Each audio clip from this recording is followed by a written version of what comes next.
Captain TV நேயர்களுக்கு வணக்கம். இந்த செக்மெண்ட் சமையல்.com உங்களோட ஃபேவரட் டிஷ்ஷஸ் நான் செஞ்சு காமிச்சிட்டு இருக்கேன். அந்த வகையில் இன்னைக்கு ஒரு நல்ல ஒரு ஃப்ரைட் ஐட்டமாகவே வந்துட்டு இருக்கு அப்படின்னு நினைக்கிறேன். பட் ரொம்பவே ஹெல்த்தியான ஃபுட் அப்படின்னு தான் சொல்லணும். என்னதான் ஃப்ரைட் ஐட்டமாக இருந்தாலும் சில விஷயம் வந்து நம்ம சாப்பிட்டா தான் நல்லது. அதாவது ஆயில் வந்து கண்டிப்பாக சுத்தமாகவே அவாய்ட் பண்ணணும்னு அவசியம் கிடையாது. அதுவும் சாப்பிடலாம், பட் லிமிட்டடாக சாப்பிடணும். பட் சாப்பிட்ற டிஷ் வந்து ஹெல்த்தியாக இருக்கணுன்றது ரொம்ப இம்பார்ட்டன்ட். அந்த வகையில் இன்னைக்கு நமக்காக அமைச்சிருக்க ரெசிபி பார்த்தீங்கன்னா, அதாவது வாழைத்தண்டு வடை எப்படி செய்யலாம் அப்படின்ற பார்க்கறதுக்கு முன்னாடி யார் அமைச்சிருக்காங்கன்னு சொல்லணும் இல்லையா? அவங்க நேம் சுமதி, வில்லிவாக்கம்ல இருந்து அமைச்சிருக்காங்க. எப்படி செய்யலாம் அப்படின்றத பார்க்கறதுக்கு முன்னாடி இன்கிரீடியன்ஸ் எல்லாம் சொல்லிடுறேன். ரொம்ப சிம்பிளான இன்கிரீடியன்ஸ் நோட் பண்ணி வச்சுக்கோங்க. வாழைத்தண்டு பேஸ்ட், வெங்காயம், அரைத்த துவரம்பருப்பு, red chilli powder, coriander leaves, garlic ginger paste, rice flour, சோம்பு, சால்ட். ஸோ இன்க்ரீடியன்ஸ்லாம் பார்த்துருப்பீங்க. எப்போவுமே யூஸ்வலாக வடை செய்கிற மாதிரி இன்க்ரீடியன்ஸ்லாம் இருக்கும். பட் இதில் வந்து சின்ன சேஞ்ச் என்ன அப்படின்னு பார்த்தீங்கன்னா இந்த வாழைத்தண்டு தான். ஸோ இப்போ நான் சொல்கிறேன், இந்த வாழைத்தண்டு என்ன அப்படின்னாக்கா, நம்ம நல்லா அரைச்சி அந்த ஜூஸஸ்லாம் நம்ம தனியாக எடுத்து வச்சிட்டோம். ஸோ அதோட கம்ப்ளீட் ஃபைபரை தான் இப்போ நம்ம யூஸ் பண்ண போகிறோம். உங்களுக்கே தெரியும் வாழைத்தண்டில் எவ்வளோ ஃபைபர் இருக்குது, அது எவ்வளோ ஹெல்த்தி அப்படின்னு. முக்கியமாக அந்த கிட்னி ஸ்டோன்ஸ் எல்லாம் வந்து ரொம்பவே ஈஸியாக கரைஞ்சிரும். இந்த வாழைத்தண்டு டெய்லி கண்டிப்பாக கிட்னி ஸ்டோன்ஸ் இருக்கவங்க சாப்பிடுங்க, இல்லாதவங்களும் சாப்பிடுங்க, ஹெல்த்துக்கு ரொம்பவே நல்லது.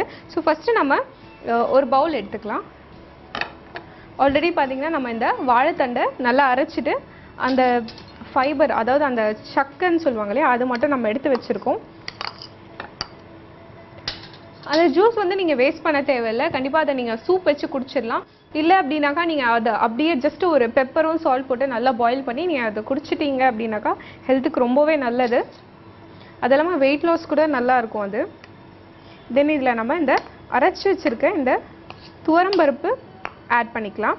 நீங்கள் துவரம்பருப்பு அரைக்கும் போது கொஞ்சம் ஒரு 1/2 டேபிள் ஸ்பூன் வந்து சோம்பு போட்டு அரைச்சிக்கிட்டீங்க அப்படின்னாக்கா ஃப்ளேவர் வந்து ரொம்பவே நல்லாயிருக்கும்.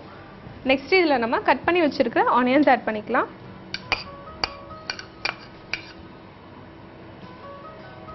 கொரியாண்டர் லீவ்ஸ், கொத்தமல்லி இலை, கார்லிக் ஜிஞ்சர் பேஸ்ட் ஒரு 1/4 டேபிள் ஸ்பூன் ஆட் பண்ணிக்கிறேன். சில்லி பவுடர் ஒரு 1/2 டேபிள் ஸ்பூன், சோம்பு ஒரு 1/4 டேபிள் ஸ்பூன் ஆட் பண்ணிக்கலாம். சால்ட் உங்களுக்கு எவ்வளோ டேஸ்ட் எப்படி பிடிக்குமோ நீங்கள் அந்த மாதிரி ஆட் பண்ணிக்கோங்க. ஸோ ஃபைனலாக இப்போ நம்ம ரைஸ் ஃப்ளார் ஆட் பண்ண போகிறோம். அதாவது அரிசி மாவை ஆட் பண்ணிக்கலாம். அரிசி மாவை எதுக்கு ஆட் பண்ணுறோம் அப்படின்னாக்கா, நல்லா அந்த கிறிஸ்பினஸ் வந்து ரொம்பவே நல்லாயிருக்கும். ஸோ ஆல்மோஸ்ட் ஒரு 2 டேபிள் ஸ்பூன் ரைஸ் ஃப்ளாரை ஆட் பண்ணிக்கலாம். ஸோ இப்போது நம்ம இன்க்ரீடியன்ஸில் ஆட் பண்ணிட்டோம். இது ஜஸ்ட் ஒரு ஜென்டில் மிக்ஸ் கொடுங்க.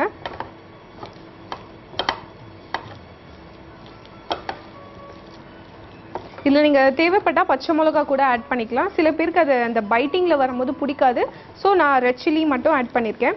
உங்களுக்கு வேணும்னா நீங்கள் பச்சை மிளகாவை நல்லா ஃபைனாக சாப் பண்ணி நீங்கள் ஆட் பண்ணிக்கோங்க.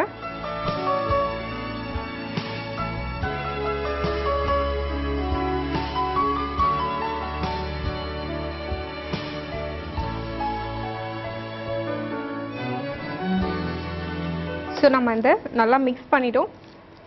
மிக்ஸ் பண்ணிவிட்டு நம்ம நெக்ஸ்ட் இதை ஆயிலில் வந்து டீப் ஃப்ரை பண்ணி எடுக்க போகிறோம். நான் சொன்ன மாதிரி தண்டு வந்து ரொம்பவே ஹெல்த்துக்கு நல்லது. கண்டிப்பாக வந்து நிறைய பேர் வந்து சாப்பிட மாட்டாங்க. தண்டு நார்மலாக பொரியல் பண்ணி கொடுப்பாங்க, கூட்டுக்கு பண்ணி கொடுப்பாங்க. நிறைய பேருக்கு வந்து அது ஃபைபர் அதிகமாக இருக்கிறதால சாப்பிடும் போது நாராக இருக்குது அப்படின்னு நிறைய பேர் சாப்பிட மாட்டாங்க.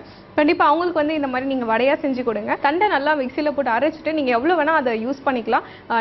அதிகமாக இருந்தாலும் எந்த ஒரு டிஃப்ரென்ஸும் வரப்போகிறதில்ல. ரொம்பவே டேஸ்டியாக தான் இருக்கும். எவ்வளோ அதிகமாக நீங்கள் தண்டு இதில் யூஸ் பண்ண போகிறீங்களோ அந்தளவு டேஸ்ட் அதிகமாக இருக்கும். கம்மியாக போட்டால் வந்து நார்மல் வடை மாதிரி இருக்கும்னு நினச்சிடாதீங்க.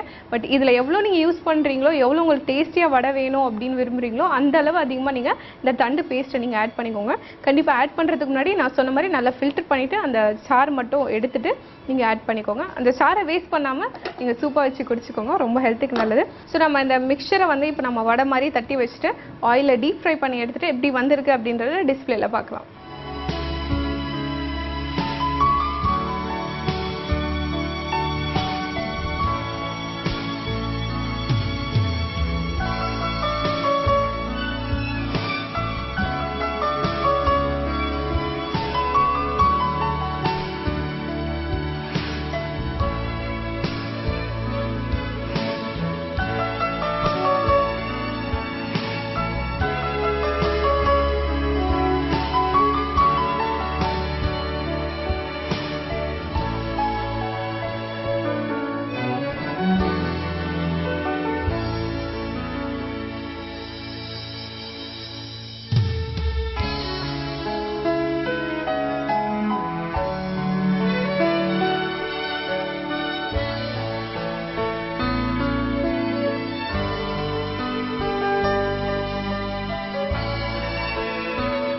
வில்லிவாக்கம் வந்து சுமத்தி அமைச்ச அந்த வாழைத்தண்டு வடை வந்து நம்ம செஞ்சு முடிச்சிட்டோம். ரொம்பவே நல்லா இருக்குது. அதாவது ரொம்ப ஹெல்த்தியான ஒரு ஃபுட்னே சொல்லலாம். கண்டிப்பாக இதை வந்து ஸ்கிப் பண்ணாதீங்க.